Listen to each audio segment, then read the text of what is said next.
There is a particular thing Australia's rivers do to the people who grow up beside them. They teach you that brown water is just what water looks like here.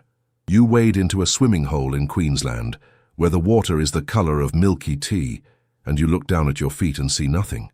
Not your knees, not the bottom, not whatever is holding still at eye level 6 metres out. And somehow you stop registering that as a warning. At some point, can't see the bottom became a description rather than a fact that should change your behaviour. That is the bargain these rivers have always asked for. Not remoteness, not warning signs, just silt, tannin and the quiet human decision to assume nothing is there. But these rivers are not empty. Australia's inland and estuarine waterways are home to some of the most ancient, most unusual and in a few cases, most dangerous animals in the freshwater world. Some of them are bigger than the person reading this. Some of them have been here since before the continent looked the way it does now. And some of them right now are holding still in the snag beneath the swimming spot, in the murky corner under the boat ramp, in the river that cuts straight through the middle of a capital city. Today we are counting down 9 monster fish lurking in Australia's rivers, ranked not by size alone but by how completely each one owns the water you've decided not to think about. By the time we reach number 1, you may understand why the scientists who study it have barely ever seen an adult alive. Before we go under, subscribe if this is your kind of content. 2 seconds genuinely helps.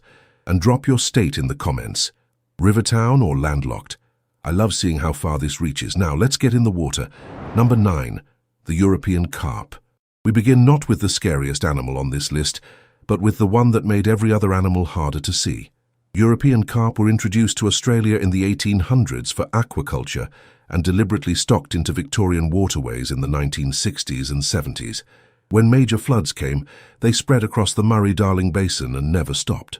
Carp feed by vacuuming the riverbed, uprooting vegetation, stirring sediment, and that single behaviour, repeated across what the Victorian Fisheries Authority estimates is a population now numbering in the hundreds of millions, is a significant contributing factor to why inland Australian water looks the way it does.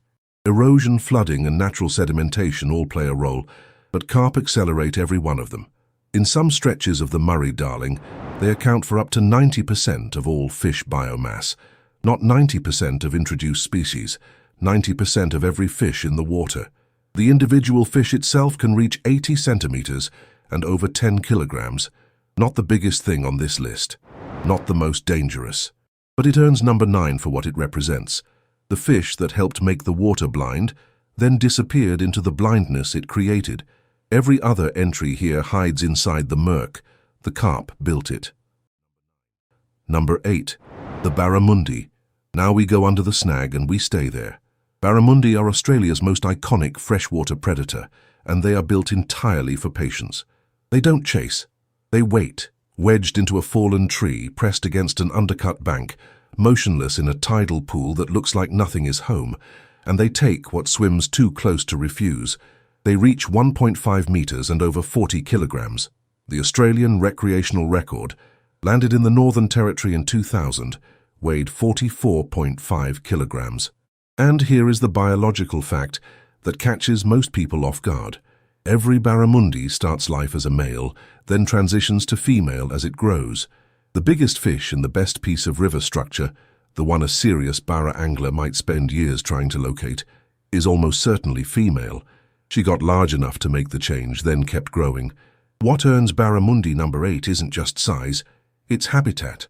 They hold precisely where people fish, swim and launch boats across tropical Australia, the Daly River, the Fitzroy, the Ord, the alligator systems. The exact submerged log you're using as a depth marker is where this animal spends its days. The shaded, cool pocket under the bank, where the water looks calm, is where it waits. Number 7. The freshwater whipray. We stay under the surface, but now we go flat. The freshwater whipray, Eurogymnus daliensis, is the only stingray in Australia confined entirely to fresh and brackish water. It's found across the major river systems of the tropical north, the Daly, the Fitzroy, the Ord, the South Alligator, the Wenlock, the Roper. It lies on the riverbed at depths of 1 to 4 meters, a disc-shaped ambush predator, the color of the mud it presses into, with a long whip-like tail tipped with a venomous spine. It reaches roughly 1 meter across the disc. That doesn't sound remarkable until you're standing on a riverbank in Kakadu and realize the thing you're looking at is the same width as the bonnet of your car, completely flat, invisible against the bottom, and armed with a barb it can drive through bone. It breathes when it needs to, and has been documented surviving out of water for up to 7 minutes, occasionally moving onto mudflats and returning. The river doesn't even need to be deep enough to contain it. It earns number 7 for the particular quality of the dread it produces. Not a fast predator, not an ancient giant, just a large venomous animal lying flat in the same shallows where people wade to launch their boats every weekend, in water clear enough to show the bottom and still somehow easy to step directly onto. Number 7. Number 6. The Queensland lungfish. From a flat predator to something that shouldn't exist. The Queensland lungfish, Neoceratodus forsteri, is a living fossil in the most literal sense. Fossil records of this group date back 380 million years. Fossils virtually identical to the living species have been found in New South Wales, meaning this animal has remained essentially unchanged for over 100 million years. It is one of the oldest living vertebrate genera on Earth, the closest relative to the first fish that crawled out of the sea, still in the water, still breathing. It reaches 1.5 meters and up to 43 kilograms, and it has a single functioning lung. When oxygen drops, it rises to the surface and gulps air. It moves slowly through the deep still pools of the Mary and Burnett River systems in southeast Queensland, and following introductions over the past century, the Brisbane and Coomera rivers as well. There is an individual Queensland lungfish at the Shed Aquarium in Chicago called Grandad, estimated at over 100 years old, that arrived in 1933 and is recognized by Guinness World Records as the oldest fish in captivity. The lungfish earns number 6, not because it's dangerous, it is entirely harmless. It earns its place because of what it means to share water with it. That murky river at the bottom of a Brisbane valley holds right now a breathing animal from the Devonian era, a fish whose ancestors watched the first land vertebrates evolve and chose to stay in the water. The IUCN lists it as endangered. Number 5, the large-toothed sawfish. We are at the halfway point. If you've stayed this deep, hit subscribe, because from here the fish stop being unusual and start being genuinely historically extraordinary. The large-toothed sawfish, Pristis pristis, grows to over 6.5 meters in length, longer than a family car, longer than most boats. And despite appearances, it is a ray, not a shark, a ray that evolved a weapon. The rostrum, that long-toothed snout extending a quarter of the animal's body length, is studded with electroreceptors that detect the electrical fields of nearby animals. In water so dark that hunting by sight is useless, the sawfish swings its saw through schools of fish it cannot see, stunning, impaling, and slicing by feel alone. Large-toothed sawfish move freely between salt and fresh water, and juveniles spend years deep in river systems. They have been tracked 400 kilometers from the coast in Western Australia's Fitzroy River. That means right now, in the upper reaches of remote Kimberley and Top End rivers, there are juvenile sawfish, animals that will one day exceed 6 meters, living in the same water people fish and swim in. The IUCN lists all 5 sawfish species as critically endangered or endangered. Northern Australia is recognized as one of the last viable population strongholds anywhere in the world. When CSIRO researchers surveyed the Archer River in Queensland in 2022, they recorded more large-toothed sawfish in 3 weeks than had been documented in the previous 20 years combined. That is where things stand.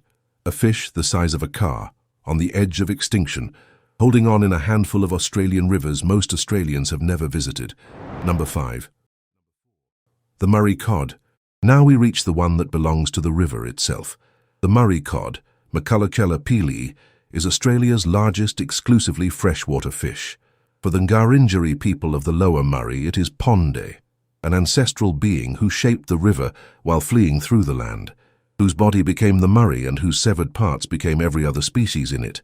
When European settlers arrived, they found cod in numbers that strained description. Charles Sturt, journeying down the inland rivers in 1833, described fish rolling about on the surface with a noise like porpoises. Commercial fishing operations near Echuca in the 1860s were pulling up to 150,000 kilograms of Murray cod from the river in single seasons. The size records are disputed but staggering. The most cited figure, 113 kilograms and 1.8 meters, reportedly taken from the Barwon River near Walgett in 1902, has been scrutinized by fish historians who consider the documentation thin. The better evidenced cases include a 225-pound cod from the Murray in South Australia in 1914, described across multiple newspaper accounts. Either way, an ambush predator, heavier than 2 grown adults living in a river system you can drive across in half an hour. Murray cod eat fish, crustaceans, water birds, small mammals, anything that fits in a mouth that constitutes a significant fraction of their body length. They hide in submerged timber, the same snags anglers cast at and kids jump off in summer. They can reach 60 years of age. They are still out there, reduced but present, holding in deep river pools across 2,500 kilometers of the Murray-Darling, waiting in the dark exactly as they always have. Number 3. The Queensland Groper. A note before we go in. This fish begins its life in rivers and estuaries, then moves offshore as an adult. Some of it lives at the boundary between the river and the sea. That matters, and it belongs on this list. The Queensland Groper, Epinephelus lanceolatus, also known as the giant grouper, is one of the largest bony fishes on Earth. It grows to at least 2.7 meters and over 400 kilograms.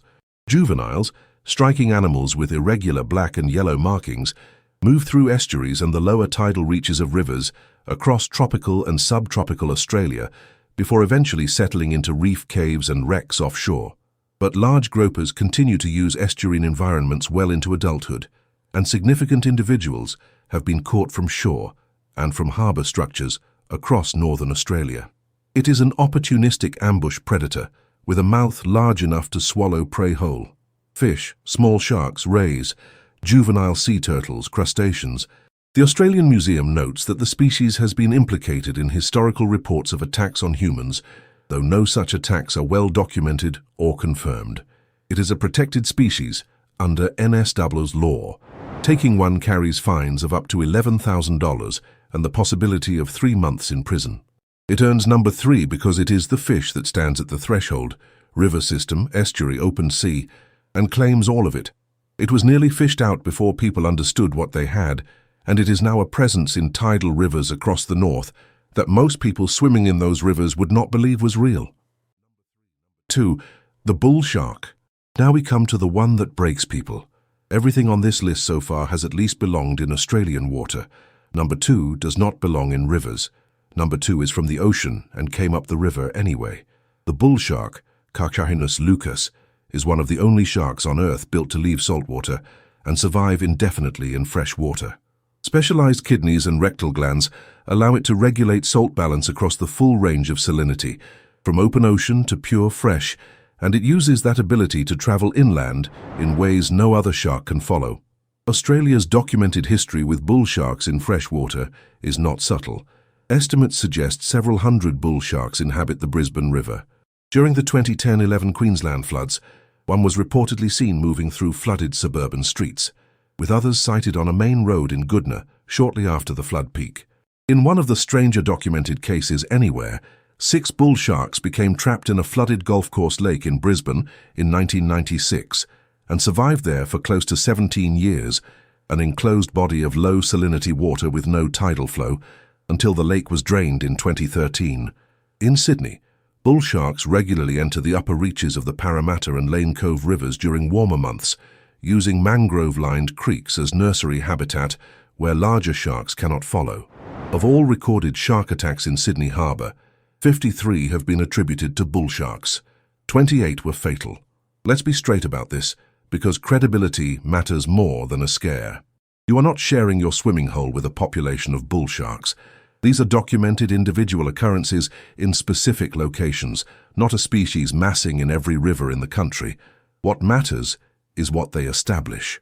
There is no physical barrier, no gate, no line in the water, where the ocean stops and the river begins. A bull shark following the current inland can end up kilometers from the coast, in the river that runs through the suburb, in water that nobody considers shark water. The one rule everyone counts on is the rule this animal was built to break. Number 1. The spear-tooth shark. And so, we arrive at number 1. And it is not the most dangerous animal on this list. It is the one whose adult form has barely ever been seen by the scientists whose entire careers are spent trying to find it. The spear-tooth shark, Glyphis glyphis exists in a small number of specific named waterways in northern Australia, the Wenlock, Ducie and Byzant rivers on Cape York in Queensland, and the Adelaide and Alligator river systems in the Northern Territory. Outside those locations, confirmed records are nearly non-existent. It is listed as critically endangered under Australia's Environment Protection and Biodiversity Conservation Act. Its global population is estimated at no more than 2,500 mature individuals. It grows to at least 2.6 meters.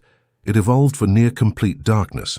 The water it inhabits is so turbid that less than 1% of sunlight penetrates a single meter below the surface. Its eyes are small because eyes are almost beside the point in water that black. It navigates by sensing the electrical fields and pressure changes of animals it will never see, holding against fast tidal currents over a muddy bottom, using a set of senses that function precisely in the conditions every other predator would avoid. Here is what places it at number 1. No researcher has reliably observed and documented an adult spear-toothed shark in Australian waters. Almost every specimen ever recorded is a neonate, juvenile or subadult caught inside river reaches. The adults exist. Juveniles are still being born, so they must. But they are understood to move into coastal marine environments as they mature, and there they have been seen almost never. When CSIRO researchers surveyed 136 sites across 38 rivers in northern Australia in 2002, they collected 0 glyphis specimens. The adult form of this animal is, in practical terms, a ghost. The spear-toothed shark is number 1 because it is the purest expression of everything this countdown has been about. Not the biggest, not the most dangerous, the most completely invisible. An animal that is real, alive, critically endangered, and swimming right now in a specific stretch of a specific Northern Territory river. The water there is dark enough that even the people who track it are still working mostly from inference, and the occasional juvenile they didn't expect to catch. So here is what this list is really about. And it isn't 9 fish. Australia's river systems run from the tropical north to the temperate southeast, from the Kimberley to the Murray Mouth, thousands of kilometers of water, from tea-coloured tidal creeks to the wide brown channels of the inland basin, and across all of it the same thing repeats, an invasive species thickening the water until you can't see a meter into it. A fish that can live 60 years, holding in the snag a meter below the surface of the river that runs past the town. A ray lying flat on the riverbed of a Kakadu swimming hole, its venomous spine pointing straight up. A shark from the open ocean that decided the suburbs would do fine. And in a handful of rivers no one names unless they study them, a critically endangered predator whose adult form has barely been seen. Not fear. Fear burns fast and loud, and by the weekend you'll be back at the river. It's the pattern underneath it that should stay with you. The water is the same water whether or not you think about what's in it. The brown surface gives back nothing to the eye. And what holds still in the dark underneath has been holding still there, in some cases for hundreds of millions of years, long before anyone floated across the top and decided the river was empty.